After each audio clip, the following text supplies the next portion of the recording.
defense policy, NATO leaders have agreed to boost defense spending to 5% of GDP, responding to growing threats from Russia and terrorism. The announcements came at the NATO summit at The Hague, where leaders reaffirmed their commitment to mutual defense and vowed to protect citizens. And this is to defend the alliance and safeguard democracy. The new target includes 3.5% for core defense and 1.5% for related investments. Notably, aid to Ukraine will also count towards the spending benchmark. The plan will be reviewed in 2029, marking one of the NATO's move in decades. And US President Donald Trump also spoke on the Russia-Ukraine war and Russian President Vladimir Putin. Let's go across and listen in. Two others, in addition to that, nobody's ever done anything like this.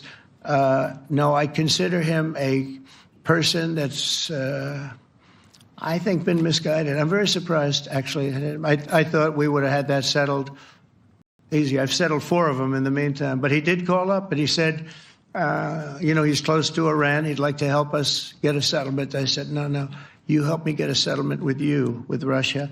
And I think we're going to be doing that, too. Yeah, please. Go ahead, please.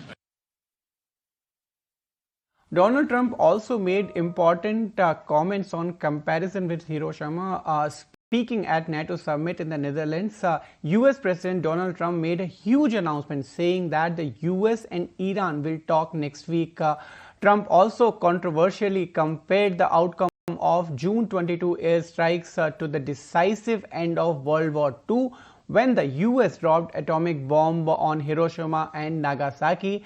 That ended the war, and he said, I don't want to use the example of Hiroshima, I don't want to use the example of Nagasaki, but that was essentially the same thing as quoted by Trump. Meanwhile, Iran's Foreign Ministry spokesperson confirmed today the country's nuclear facilities had been badly damaged in American strikes over the weekend.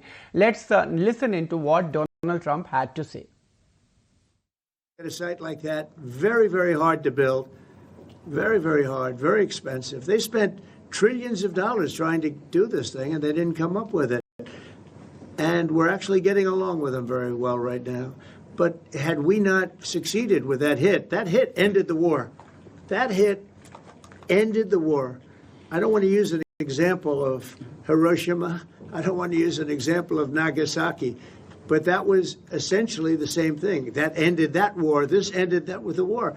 If we didn't take that out, they'd be fighting right now. And while Trump has his